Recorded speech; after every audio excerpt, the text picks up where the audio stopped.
राजस्थान सृजन के लिए, कांग्रेस जन जन के लिए। गहलोत सरकार के 3 साल बेमिसाल।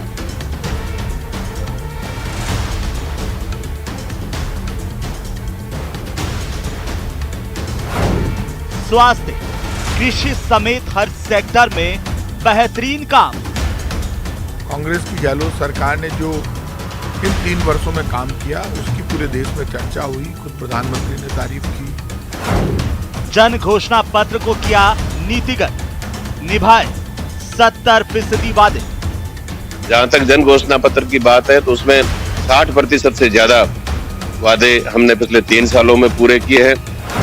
कोरोना के प्रबंधन में राजस्थान रहा मॉडल स्टेट। हेल्थ सेक्टर में सरकार की हुई तारीफ। 21 लाख किसानों के 15,000 करोड़ के कर्जे माफ किए। 1 लाख बेरोजगारों को नौकरी, 1 लाख भर्तियां प्रक्रियाधीन। 3 साल की उपलब्धियां जनता के सामने पेश करेगी सरकार। सतीश पूनिया बोले, हर वर्ग से झूठे वादे, वादा खिलाफी पर उतरी सरकार। जिसको उत्सव का और जश्न मनाने का कोई अधिकार नहीं है और इसके भी तार्किक कारण है। मैं 90 से राजनीति में हूं, लेकिन राजस्थान की इस तरीके की दुर्दशा कभी नहीं देखी। 3 साल कितने बेमिसाल। नमस्कार, बहुत स्वागत है आपका। प्राइम डिबेट देख रहे हैं आप, आपके साथ में जेपी शर्मा। सरकार के 3 साल पूरे होने पर एक महत्वपूर्ण सवाल तो ये है ही कि चुनाव से पहले कांग्रेस ने जो आस आम आदमी को बंधाई वो कितनी पूरी हुई और कितनी होनी है। महत्वपूर्ण पहलू विपक्ष की भूमिका की चर्चा भी है और ये भी कि 2023 के लिहाज से दोनों प्रमुख प्रतिद्वंदी दल कहाँ खड़े दिखाई देते हैं। क्या इस बार सरकार ने ऐसा कुछ किया है कि 30 साल की परिपाटी टूट सके। दूसरी ओर ये कि केंद्र सरकार के आभा मंडल से इतर भाजपा की राज्य इकाई की मेहनत और राजनीतिक कौशल इतना क्या दिखाई देता है कि सरकार बदलने के संजोग को बरकरार रखा जा सके। आज हम प्राइम डिबेट में इन्हीं पहलुओं पर बहस करेंगे। सवाल उठते हैं कि सरकार के 3 साल में कितने वादे पूरे, कितने अभी अधूरे। विपक्ष की भूमिका में भाजपा की रेटिंग क्या और 2023 के चुनाव के लिहाज से कहां खड़ी है सरकार।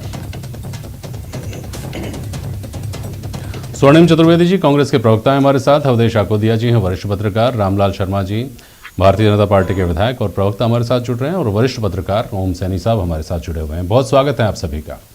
पहले स्वर्णिम जी संक्षेप में आप अपनी बात कह लें, रामलाल जी बहुत संक्षेप में अपनी बात कर लें, उसके बाद मैं आगे बढ़ता हूँ। स्वर्णिम चतुर्वेदी बोलिए। देखिए जेपी जी, जब से हमारी सरकार बनी है हमारा ध्येय एक ही था। हमने पॉलिसी डॉक्यूमेंट बनाया हमारे घोषणा पत्र को, और उसको जो है उसमें जितने वादे हमने जनता से किए थे उनको पूर्ण करना, इसके लिए ही हमने नीतियां बनाई, विभागों को निर्देश दिए और इसी पर कार्य हुआ। आप देखेंगे जितनी बजट हमारे बने, बजट एलोकेशन थी जो कभी पिछली सरकार में मार्च तक जाकर के वो पूर्ण हुआ करता था, उसका खर्चा हमने दिसंबर तक बजट एलोकेशन जो हमने की उनको पूरा किया, उन पे पैसा खर्च किया, विकास की जो योजनाएं बनाई उनको हमने पूरा किया और 70% हम वादे पूरे कर चुके हैं। ठीक है, रामलाल जी बोलिए। देखिए जेपी शर्मा जी, सबसे पहले तो मैं ये कहूंगा कि राजस्थान के अंदर जो कांग्रेस की सरकार है ये 3 सालों के अंदर एक उपलब्धि हासिल की है और वो उपलब्धि ये है कि राजस्थान के गहलोत जी ने अपनी सरकार को गिरने नहीं दिया। ये एक उपलब्धि है, बाकी तो कोई उपलब्धि है ही नहीं। और बाकी उपलब्धि इसलिए नहीं है क्योंकि कांग्रेस के विधायक ही सरकार को कटघरे में खड़ा करते हैं, चाहे वो भरत सिंह जी हो, चाहे हेमाराम जी चौधरी हो, चाहे आपके पृथ्वी जी मीणा हो, चाहे आपके अलवर से आने वाले विधायक हो। सारे के सारे विधायकों के जो शब्द है वही सरकार की उपलब्धियां बता रहे, इसलिए हमें ज्यादा बताने की आवश्यकता नहीं। ठीक है रामलाल जी, 3 साल में सरकार ने अपने आप को बरकरार रखा, यही अपने आप में एक बड़ी उपलब्धि है। ये आप सरकार पर तंज कस रहे हैं या पिछले कुछ अरसे में जो विभिन्न राज्यों की सरकारें गिरती रही एक के बाद एक और बचा नहीं पाई अपने आप को, उसका श्रेय किसको जाता है, उस पर तंज कस रहे हैं रामलाल शर्मा जी। आता हूं आपके पास वापस। मैं ये बात जेपी शर्मा जी इस आधार के ऊपर कह रहा हूं कि राजस्थान के अंदर जिन विधायकों के पिलरों के ऊपर सरकार टिकी हुई है उन विधायकों के कर्मों को आप देखोगे ना, जनता तो 5 साल का कार्यकाल पूरा होने के बाद में हिसाब करेगी। अगर उन पिलरों की आप जांच करोगे तो राजस्थान के अंदर सबसे ज्यादा प्राकृतिक संपदा का अगर खनन करने का काम किया है तो इन विधायकों कि ऊपर टिकी हुई सरकार ने इनके वर्दस्त की वजह से किया है, और आने वाले समय के अंदर प्रमाण सहित हम पेश करेंगे। ठीक है। स्वर्णिम चतुर्वेदी जी, इस बार सरकार के कामकाज में पिछली 2 सरकारें जो कांग्रेस की रहीं, उनसे क्या अलग इन 3 सालों में रहा कि आप ये दावा करते हैं कि 2023 में आप आ जाएंगे? थोड़ा सा स्पेसिफिक हो जाते हैं, बोलिए। देखिए, निश्चित रूप से 2023 में हम ही सरकार बनाएंगे। उसके हम कारण गिनाते हैं आपको कि जो हमने जन सरोकार की योजनाएं बनाई वो जनता तक पहुंचे, जनता उनका लाभ प्राप्त कर सके, इसके लिए हमारे संगठन ने कार्य किया। और जो संस्था और संगठन का समन्वय जो हमने बनाया कि मंत्री और हमारे पदाधिकारी एक साथ जनता के बीच जाते हैं, एक साथ बैठते हैं, एक साथ हाथों हाथ मिलकर के जो जनता की समस्याएं उनसे उनको निजात दिलाते हैं। दूसरी चीज़, हमने 3 साल में हमने ये दिखा दिया जनता को, आज सिर्फ राजस्थान ही नहीं है, पूरे देश में ये चर्चा हो रही है कि कोरोना महामारी में एक और राजस्थान सरकार ने कार्य किया। हमारे तमाम मंत्री, तमाम कार्यकर्ता जनता के बीच रहे, जनता की सेवा में रहे और जनता को तकलीफों से निजात दिलाया। जो मॉडल हमने सेट किया, चाहे इलाज का हो, चाहे कंटेंट करने का हो, उसको पूरे देश ने बाद में फॉलो किया। दूसरी तरफ जनता देखती है कि राजस्थान इकाई की तो मैं बात ही नहीं करता क्योंकि वो अब है ही नहीं, यहां पे कहीं नजर नहीं आते। केंद्र सरकार के कार्य देखे, केंद्र सरकार जो सबसे पहले दूसरी लहर कोरोना के एंटिसिपेट करने में विफल रही, उसके बाद रैलियां करते रहे, और जब देश गर्त में चला गया, कोरोना महामारी की गिरफ्त में आ गया, उसके बाद जनता को दवाइयां, ऑक्सीजन और उसके पश्चात वैक्सीनेशन में अपने हाथ पीछे खींच करके अपने कमरों में दुबक गए। ये सब जनता ने देखा। इसी का परिणाम है कि लगातार हम जो हमने वादे किए उनको पूर्ण कर रहे हैं। पूर्ण करने के कारण ही जितने चुनाव शुरुआत में हुए, उपचुनाव, पंचायत राज चुनाव, आगे बढ़ते जा रहे हैं और हमारी वोट परसेंटेज बढ़ती जा रही है, हमारी जनता के बीच वोट की जो भागीदारी है वो बढ़ती जा रही है। ये जनता हमें हमारे कार्यों के परिणाम के आधार पर दे रही है वोट। तो यह भारतीय जनता पार्टी को आप देखिए क्या करना पड़ रहा है, बार बार अपने केंद्रीय नेताओं को राजस्थान बुलाना पड़ रहा है ताकि अप्रासंगिक नहीं हो जाए। जनता के बीच तो हो चुके हैं, वो अपनी जमानत भी नहीं बचा पा रहे हैं। तो ऐसी परिस्थिति में हम ये दावा करते हैं कि 2023 में हम रिपीट करेंगे, तो ये गलत नहीं है, नातिशयोक्ति है। सवाल तो 2013 और 18 के बीच में भी उठे। 2018 आते आते, 17 आते आते, 18 आते आते भी ये था कि कोई बड़ा आंदोलन कांग्रेस खड़ा नहीं कर पाई प्रदेश में।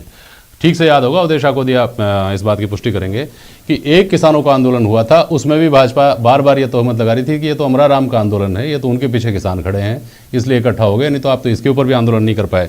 बहरहाल भाजपा पिछले 3 सालों में, रामलाल शर्मा जी, पिछले 3 सालों में आपने अगर मुद्दा बनाया है तो बेरोजगारी का, महंगाई का और कानून व्यवस्था का आपने मुद्दा उठाया। बोलिए, आप बोलिए पहले। हाँ, पहले आप बोलिए। हाँ, जेपी शर्मा जी, मैं स्वर्णिम जी से ये पूछता हूँ कि आप तो मुझे इतना बता दो कि 2018 के अंदर आपने जो घोषणा पत्र जारी किया उसमें कितने विभाग थे और कितनी घोषणाएं की थी, बताओ।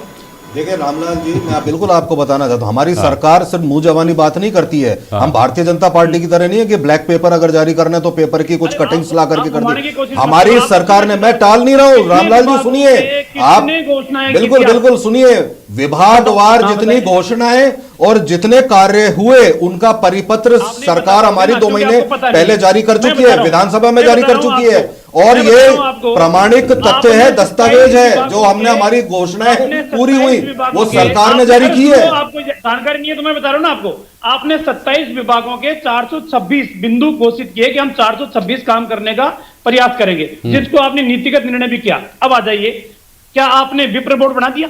क्या आपने अधिवक्ताओं का कल्याण बोर्ड बना दिया? क्या आपने आर्थिक पिछड़ा विकास बोर्ड बनाने की घोषणा की थी? आपने बना दिया। आपने पुलिस पुनर्गठन बोर्ड बनाने की घोषणा की थी? आपने बना दिया। एक काम भी आपने उस घोषणा पत्र के अंदर ऐसा मील का पत्थर साबित हो, वो काम नहीं किया। अगर अपने वादे किए थे तो 463 गिनिए, उसका हमने प्रमाण सहित जो है बुकलेट जारी की सरकार ने। आप पढ़ने की जहमत उठाइए, उसको पढ़ें, जितने वादे पूरे किए 5 या 6 चीजें गिना करके जो 30% में आते हैं जो हम आगे करने वाले हैं, हम पे आरोप लगा रहे हैं। आपने टोल फ्री योजना थी उसको बंद करने का काम किया, आपने भामाशाह योजना को बंद करने का काम किया। हमने तो उससे अच्छी योजनाएं लागू की है, मुख्यमंत्री चिरंजीवी योजना, जिसके तहत राजस्थान का प्रत्येक नागरिक आज 5 लाख तक का इलाज पा सकता है। ये ऐसी योजना पूरे देश में किसी प्रदेश में नहीं है। आपने क्या किया? आप तो जो वादे करके गए थे किसानों के, वो तक भी हमने पूरे किए, और जो हमने वादे किए पूरे किए, इसलिए जनता हमें आज वोट दे करके हमारे वादों पे जो हमने कार्य किए उन पे मोहर लगा रही है। रामलाल जी, आप उस परीक्षा को ईमानदारी से नहीं करा पाए। एसओजी ये तो आप कह रहे हैं परीक्षा ईमानदारी से, तो उत्तर प्रदेश में आपकी सरकार नहीं कर पा पाई, जो उसको आप लोगों को वापस लेना पड़ा परीक्षा को। हमने तो परीक्षा इतनी बढ़िया तरीके से कराई कि आज 31 लाख लोग जो है रोजगार पाने की लाइन में है। कार्यकाल के अंदर जनता जवाब देने के लिए तैयार बैठी है। जनता तो जवाब आपको लगातार दे रही है। अभी 4 महीने पहले जमानत जब्त करा करके बैठे हैं, बताइए कहीं सड़क पे उतरने जनता के बीच जाने लायक आप नहीं है। जनता के लिए आपने ऑक्सीजन नहीं मांगी, जनता के लिए आपने दवा नहीं मांगी। केंद्र सरकार से आपको योजना जो वादे प्रधानमंत्री जी ने किए थे वो उनको याद नहीं दिला पाए। आप क्या जनता के बीच जाएंगे? जनता तो हमारे समर्थन के पीछे खड़ी है। अवधेश अकोदिया साहब, आता हूँ रामलाल जी, वापस आता हूँ आपके पास।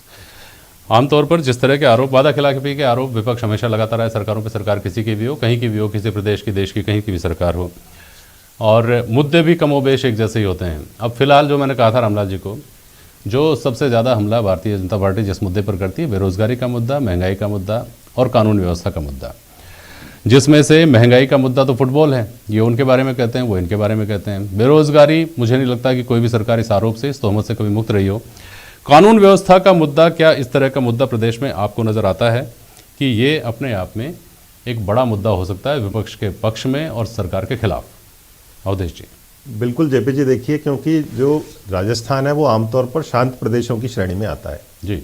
अपराधों के आंकड़े जिस तरह से बढ़े हैं वो बिल्कुल चिंताजनक है, और सरकार के लिए भी चिंताजनक है। अब सरकार की तरफ से जो तर्क दिया जाता है इसमें कि हमने फ्री एफआईआर कर दी है, इस वजह से ये संख्या बढ़ रही है, वो कुछ हद तक ठीक है, लेकिन अभी भी जो कोर्ट के जरिए मुकदमे दर्ज होते हैं वो हो रहे हैं, और कई मामले लगातार देखने को मिलते हैं। जब व्यक्ति थाने में गया, कई हीनियस क्राइम के मामलों में व्यक्ति थाने में गया, वहाँ पे उसका मुकदमा दर्ज नहीं हुआ। तो इस तरह की यदि लगातार घटनाएं होंगी, बड़ी घटनाएं होंगी, तो सरकार के खिलाफ माहौल बनता है और सरकार को उसकी कीमत चुकानी पड़ती है अल्टीमेटली। हालांकि राजस्थान में अपराध चुनावों में उतना बड़ा मुद्दा नहीं रहा है, लेकिन जिस तरह से घटनाएं सामने आ रही हैं लगातार, और गंभीर अपराधों की घटनाएं सामने आ रही हैं, और जिस तरह से आंकड़े बढ़ रहे हैं, यदि ये लगातार जारी रहा, लगातार इस पर लगाम नहीं कसी गई, तो ये सरकार के लिए निश्चित रूप से एक चुनौती और संकट का सबब बन सकती है। ठीक है। ओम सैनी साहब, एक पिछले कुछ दिनों से चर्चा इस बात को लेकर ज़्यादा है, तो चाहे कांग्रेस का दावा हो, चाहे भारतीय जनता पार्टी का इसका खंडन करना हो, कि इस बार परिपाटी टूटेगी। 30 साल से जो परिपाटी चली आ रही है, 2000 एक बार भाजपा और एक बार कांग्रेस की, तो आपका इतना विशद जो अनुभव है उसके आधार पर 2001 और 2011 से इस 2021 में आपको क्या अलग नज़र आता है जो सरकार के पक्ष में जाता हो या भाजपा को चिंतित करता हो? देखिए, प्रदेश भाजपा का जो रुख रहा है वो केंद्र की तरफ निगाह करके ही बोलने का रहा है। यहाँ की चिंताओं को लेकर के वो उतने परेशान नहीं है, जबकि 25 सांसद वहां पर राजस्थान को रिप्रेजेंट करने वाले बैठे हैं, और जो कुछ हो जाना चाहिए बहुत बेहतर राजस्थान में वो नहीं हुआ है। ये इस तरह की शिकायतें बहुत आम है। जो जन घोषणा पत्र कांग्रेस ने जारी किया था उसको इम्प्लीमेंट करने का भी वो दावा करते हैं, और कितने प्रतिशत हो गया कितना वो भी सब बोलते हैं। लेकिन महत्वपूर्ण ये है कि स्वयंसेवी संगठन जो इनको देखें और इनकी ऑडिटिंग करें। सामाजिक ऑडिटिंग जब तक नहीं होगी तब तक कोई बात नहीं, क्योंकि आरोप प्रत्यारोप करते रहेंगे। दोनों के अपने स्वार्थ हैं कि एक शासन में बना रहना चाहता है, दूसरा शासन में आना चाहता है। तो ऐसे में जो कुछ हुआ भी अच्छा है तो उसकी भी चर्चा नहीं होती, उसके बारे में भी ये, क्योंकि एक स्वर निकलता ही नहीं है। आज सुबह से मैं देख रहा हूं कि सिर्फ आलोचना होती है। जैसे कोविड का प्रबंधन है, दुनिया मानती है कि राजस्थान ने इतना बेहतरीन कोविड प्रबंधन किया था जिसको प्रधानमंत्री को बोलना पड़ा, जिनकी आदत में शुमार नहीं है कांग्रेस पार्टी के शासन की तारीफ करना, लेकिन उन्होंने किया। तो ये इस तरह की आदत पहले बहुत नॉर्मल थी। हर प्रधानमंत्री देश का प्रधानमंत्री होता था और किसी राज्य में अगर अच्छा काम होता था तो उसकी तारीफ करता था। अब बिल्कुल अलग हो गया है सारा। एक तरीके से दोनों दलों में शत्रुतापूर्ण सिलसिले हैं, एक दोनों स्वीकार नहीं करते कि कैसे क्या हुआ है, कैसा बेहतर हो रहा है। तो ऐसी स्थिति में सिर्फ सामाजिक एडिटिंग जब तक नहीं हो, इसकी ऑडिटरशिप नहीं बने, कोई स्वयंसेवी संगठन आगे आकर के ना बताएं कि कौन से क्षेत्र में कैसा काम हुआ है, तब तक कोई बात बनेगी नहीं। क्योंकि बीजेपी ने तो केंद्र में जो स्वयंसेवी संस्थाओं को एक तरीके से नष्ट कर दिया उनके ऊपर आरोप लगा करके। राजस्थान में ये अभी किया।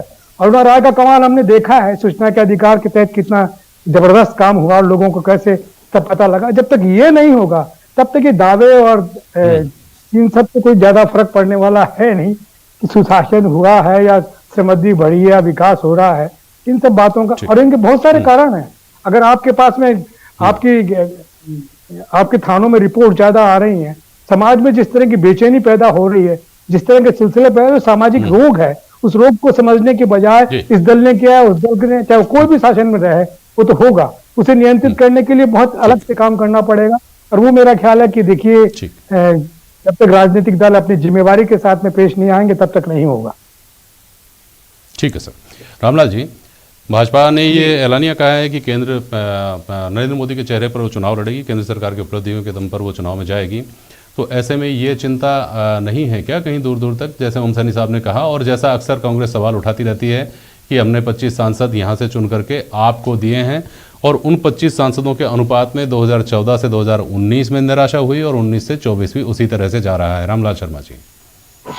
देखिए जेपी शर्मा जी, मैं कांग्रेस के प्रवक्ता से सिर्फ इतना जानना चाहता हूं कि आप एक स्कीम का नाम बता दो जिस स्कीम का बेनिफिट जनता को मिल रहा हो। किसानों के अकाउंट में पैसे डालने का काम करे तो भारत सरकार करे, उज्ज्वला के अंदर निःशुल्क गैस देने का काम करे तो भारत सरकार करे, जनधन के खातों में पैसे डालने का काम करे तो भारत सरकार करे, जल जीवन मिशन के अंदर पैसे देने का काम करे तो भारत सरकार करे। राजस्थान के अंदर 10-15 हजार करोड़ रुपए देती भाजपा की सरकार बन जाती है रामलाल जी, तो ये सारे पैसे आप डालेंगे, खर्च करें, उसके बाद सारी व्यवस्था बदल देंगे क्या? करने का काम करें। अब मैं कांग्रेस से पूछ रहा हूं कि कम से कम एक योजना तो बता दो कि राजस्थान के अंदर जनता के हित के अंदर इन्हीं के जो पहले उप मुख्यमंत्री हुआ करते थे, आजकल उप मुख्यमंत्री नहीं है, वो मुख्यमंत्री जी की नजर में निकम्मे नकार हैं, जो भी है इनका विषय, उन्होंने सदन के अंदर घोषणा की थी कि बीजेपी ने तो गौरव पथ बनाए, हम प्रत्येक ग्राम पंचायत के अंदर विकास पथ बनाने के काम करेंगे। ठीक है रामलाल जी, चतुर्वेदी जी जवाब ले लें। स्वर्णिम जी से समय कम बचा है, स्वर्णिम जी संक्षेप में बोलिएगा प्लीज। बिल्कुल मैं बता देता हूं कि जो उज्ज्वला योजना की ये बात कर रहे हैं उसमें रोज आंकड़े छप रहे हैं कि राजस्थान में जो है 68 लाख लोगों ने उज्ज्वला योजना के तहत सिलेंडर लेने बंद कर दिए और आम आदमी भी जो है आज गैस सिलेंडर ले नहीं सकता। ये रामलाल जी को शायद नहीं पता होगा। अभी आप उनको मीडिया रिपोर्ट्स के लिए कोस रहे थे, अब आप खुद मीडिया रिपोर्ट। मैं तो मीडिया रिपोर्ट नहीं, ये तो रिपोर्ट सरकार ने जारी की है कि कितने लोगों ने सिलेंडर लेने कम कर दिए। हर महीने 2 लाख लोग सिलेंडर लेना कम कर दिया है। मुख्यमंत्री चिरंजीवी योजना से लेकर के किसानों को 18,000 रुपए साल का बिजली के बिलों पर माफ करना, उनके पैसे डालना, ये जनता ने देखा है। और जो जनधन खातों की ये बात कर रहे हैं रामलाल जी, जनधन खातों के नाम पर आपने ना तो कोई पैसे डाले और जनधन खातों के नाम पर आपने जो है जीरो बैलेंस रहने पर ब्याज पेनल्टी लगाई है। 3 साल में से अधिकतम समय कोविड मैनेजमेंट में, चाहे प्रदेश सरकार हो चाहे केंद्र की सरकार हो, उसमें निकल गया। और कुछ जो अंदरूनी बीमारियां हैं पार्टियों की, खासतौर पर सरकारी पक्ष में जो अभी है, उसको ठीक करने में लग गया। अब बाकी का जो 2 साल है वो चूंकि इन 3 सालों में बहुत कुछ नहीं कर पाई होंगी सरकारें, यहाँ की हों कहीं की हों, अगर कोई काम करना भी चाहती हैं तो ये बहुत बड़ी चुनौती नहीं है क्या कि इन 2 सालों में ही आपको सब कुछ डिलीवर करना है? बिल्कुल जेपी जी, 2 भी नहीं 1.5 साल, क्योंकि आखिरी के जो 6 महीने होते हैं उनको माना जाता है कि वो तो चुनावी 6 महीने हैं, चुनाव की तैयारी में वो निकल जाते हैं। बिल्कुल। तो सरकार के पास सबसे बड़ी चुनौती है 3 मोर्चे पर जो भारतीय जनता पार्टी विपक्ष उसकी घेराबंदी करती है, कानून व्यवस्था, बेरोजगारी, महंगाई 3 मुद्दों पर। उसमें से महंगाई को अपन 1 मिनट के लिए किनारे कर देते हैं क्योंकि वो फुटबॉल बनी हुई है केंद्र और राज्य के बीच में। तो कानून व्यवस्था, क्योंकि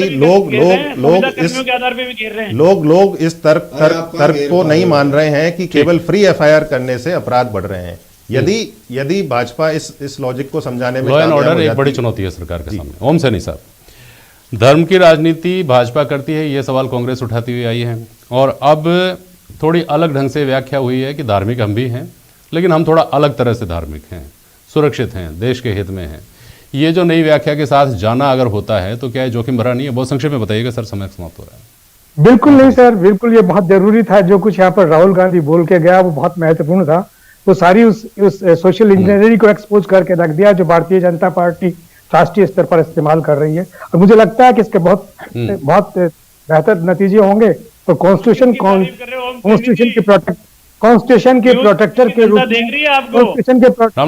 हाँ यही आपकी प्रॉब्लम है, आप सच सुन नहीं सकते।